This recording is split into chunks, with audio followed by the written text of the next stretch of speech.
नमस्कार, जोहार। मैं शांतनु कर्मकार, मेरा यूट्यूब चैनल हिंदी की पाठशाला में आप सभी का बहुत बहुत स्वागत है। आज के इस वीडियो में मैं आप सबों के बीच उत्प्रेक्षा अलंकार लेकर के हम उपस्थित हुए हैं। तो चलिए वीडियो को शुरू करते हैं।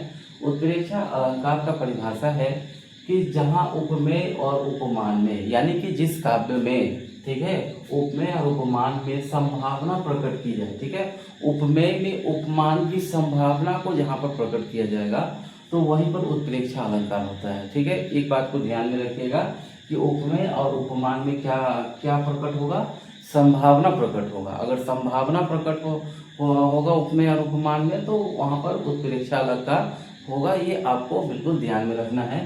ठीक है, और फिर आगे है कि इन अलंकारों में मानो, जनु, जानहु, मनु, मानहु जैसे शब्दों का प्रयोग किया जाता है। ठीक है, तो ये अक्सर आप ध्यान में रखेंगे कि उत्प्रेक्षा अलंकार के जितने भी उदाहरण दिए हुए रहते हैं किताब में, तो उसमें आप लोग देखेंगे कि ज़्यादा से ज़्यादा इन सब शब्दों का प्रयोग उसमें जरूर रहता है। ठीक है, तो ये आप लोगों को ये भी ध्यान में रखना है। ठीक है, तो अब जो है उपमेय और उपमान क्या होता है, पहले इसको भी हम लोग समझ लेते हैं। तो देखो, उपमेय का अर्थ होता है जिसकी तुलना की जाए। ठीक है, जिसकी तुलना हम करते हैं वही उपमेय होता है। और उपमान क्या होता है, जिससे हम तुलना करते हैं, अर्थात जब कोई व्यक्ति की तुलना हम किसी दूसरे व्यक्ति के साथ करते हैं। ठीक है, जिस व्यक्ति की तुलना हम सीधे तौर पर करते हैं उस व्यक्ति को उपमेय कहते हैं। और उपमान किससे कहते हैं, जिस व्यक्ति की तुलना हम जो दूसरे व्यक्ति से करते हैं तो उसको उपमान कहते हैं। ठीक है, तो ये उपमेय और उपमान का अर्थ है। और ये इसका परिभाषा में एक बार मैं फिर से दोहरा दे रहा हूँ। ये ध्यान रखना है आपको कि उपमेय में उपमान की संभावना प्रकट की जाए। ठीक है, उपमेय में उपमान की जहाँ पर संभावना दिखाने का कोशिश किया जाएगा तो वहाँ पर आप लोगों को समझना है कि उत्प्रेक्षा अलंकार होगा। ठीक है, तो चलिए हम लोग उदाहरण के माध्यम से समझते हैं। तो देखिए, उत्प्रेक्षा अलंकार को समझने के लिए आपको ज़्यादा से ज़्यादा उदाहरण का अभ्यास करना पड़ेगा, तभी जो है आपके लिए उत्प्रेक्षा अलंकार आसान हो पाएगा। तो चलिए पहले हम जो है यहाँ जैसे हम मानो, जनु, जानहु, मनु, मानहु जैसे यहाँ पर हम लिखे हैं, तो यहाँ पर हम जो 4 उदाहरण दिए हैं यहाँ पर उसका प्रयोग हुआ है कि नहीं। तो देख लीजिए, यहाँ पर मानो शब्द का प्रयोग किया गया है। तो ये आपका जो है उत्प्रेक्षा अलंकार हो गया। यहाँ भी मानव शब्द का प्रयोग किया है। यहाँ पर जीवो शब्द का प्रयोग हुआ है। तो जीवो भी रहेगा तो वो भी जो है आपका उत्प्रेक्षा अलंकार होगा। फिर यहाँ भी मानव शब्द का प्रयोग हुआ है। तो आप इस तरह से भी जो है आप समझ सकते हैं कि ये चारों जो उदाहरण है उत्प्रेक्षा अलंकार के उदाहरण है। तो चलिए अब हम जो है परिभाषा के माध्यम से जो है समझने का प्रयास करते हैं। तो परिभाषा में क्या कहा गया था कि उपमेय में उपमान की संभावना प्रकट किया जाए। ठीक है, तो यानी कि जिस व्यक्ति की तुलना दूसरे व्यक्ति से जो है संभावना प्रकट किया जाएगा तो वहाँ पर उत्प्रेक्षा अलंकार होगा। तो देखते हैं उदाहरण में इस तरह की भावनाओं को प्रकट हो रहा है कि नहीं हो रहा है, इस उदाहरणों से समझते हैं। तो देखिए, यहाँ पर सबसे पहले लिखा है आपका सोहत ओरे पीत पट श्याम सलोने गार, मानो नीलमणि शैल पर आतक पड़ियो प्रहार। तो ये पूरा पंक्ति का सबसे पहले अर्थ को समझना होगा, उसके बाद जो है आपको उत्प्रेक्षा अलंकार समझने में आसान होगा। तो देखिए, सोहत का अर्थ होता है सुंदर। ठीक है, ओढ़े मतलब ओढ़ना, पहनना। ठीक है, पीत पट का मतलब होता है पीला रंग का वस्त्र। यहाँ पर श्याम का अर्थ है श्री कृष्ण को कहा गया है। और सरोने गात, ये गात का मतलब होता है शरीर। ठीक है, ये गात का अर्थ होता है शरीर। ठीक है, अब मानो नीलमणि शैल आतक पड़ियो प्रभात। तो यहाँ पर नीलमणि जो है एक पर्वत का नाम है। ठीक है, ये नीलमणि क्या है, एक पर्वत का नाम है। और उसी पर जो है आतक पड़ियो प्रभात मतलब ये सुबह। चलिए, सबसे पहले जो है आपको यहाँ से इधर का समझना है।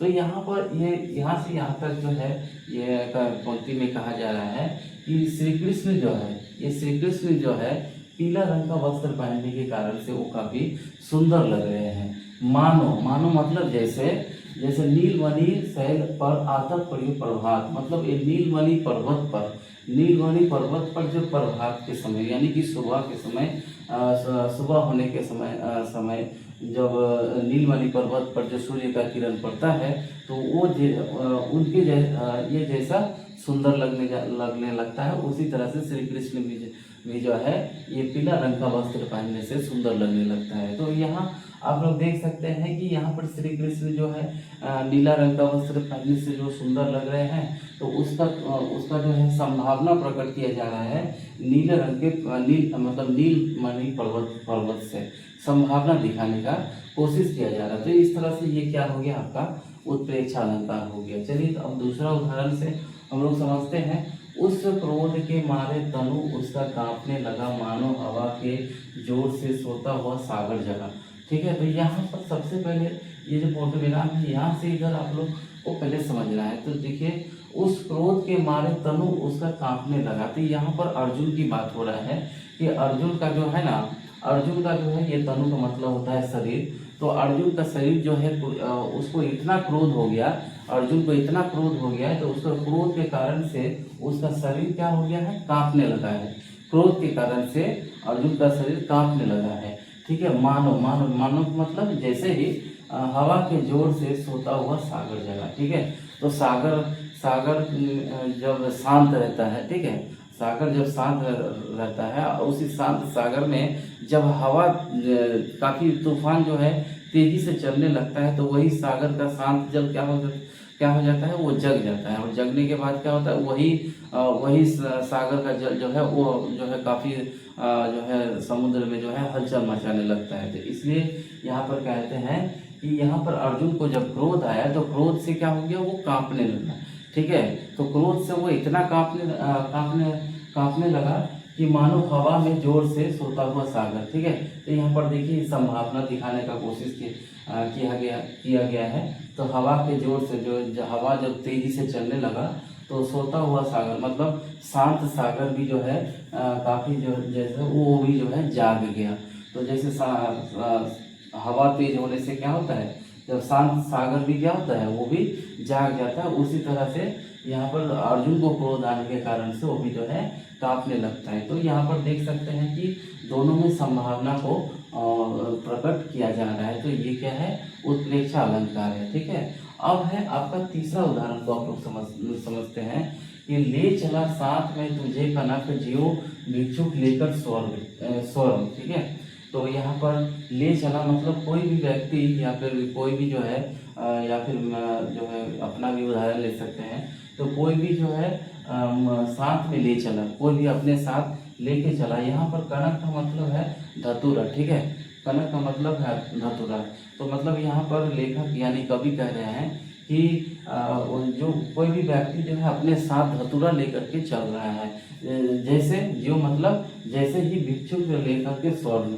ठीक है, जैसे एक भिखारी स्वर्ण को सोना को लेकर के जाता है, वैसे ही कोई व्यक्ति जो है अपने हाथ में जो है वो धतूरा लेकर के जा रहे हैं। तो यहाँ पर बड़ा आप लोग देख सकते हैं कि एक दूसरे से ये क्या है, उपमेय है और ये क्या है, उपमान है, और इन दोनों में संभावना प्रकट किया जा रहा है। तो ठीक है, इस तरह से ये क्या हो गया, उत्प्रेक्षा अलंकार हो गया। ठीक है, अब है चौथा नंबर, सिर फट गया उसका वही मानो अरुण रंग का घड़ा हो। तो देखिए यहाँ पर सिर फट गया वहाँ उसका वही। ठीक है, तो मान लीजिए किसी का सिर फट जाता है, तो क्या होता है, उसके सिर से लाल रंग का खून निकलने लगता है। ठीक है, तो मानो जैसे ही अरुण जो है लाल रंग को बोला जाता है अरुण। ठीक है, अरुण रंग का घड़ा हो। तो जैसे लाल रंग का जैसे घड़ा क्या होता है, लाल रंग का होता है। तो जैसे मान लो किसी का सिर फट गया, तो सिर फट जाने से क्या हो जाता है, लाल रंग का खून निकलने लगता है। तो लाल रंग का जब खून निकलता है, तो क्या होता है, उसका सिर पूरा लाल हो जाता है। तो वैसे भी यहाँ पर कवि कह रहा है कि उसका जैसे सिर फट गया तो लाल हो गया, तो वह उसका सिर जो है अब कैसा दिखने लगा है, जैसे कि लाल रंग का घड़ा के जैसा उसको दिखाई दे रहा हो। तो आप लोग यहाँ देख सकते हैं ये एक दूसरे से क्या जो है संबंध बताया जा रहा है। तो जहाँ पर संभावना या एक दूसरे पर संभावना दिखाने का प्रयास किया जा रहा है, तो जहाँ पर एक दूसरे से संभावना दिखाने का प्रयास किया जाएगा, तो वहाँ पर क्या होगा, उत्प्रेक्षा अलंकार होगा। तो चलिए आज का वीडियो में इतना ही। फिर मैं आगे का वीडियो में जो है अलंकार के सारे उदाहरणों के जो है परिभाषा और भेद लेकर के फिर से मैं आप सबों के बीच लेकर आएंगे। तब तक के लिए आप लोग स्वस्थ रहे। वीडियो आपको कैसा लगा आप कमेंट करके ज़रूर बताएं। सभी को धन्यवाद।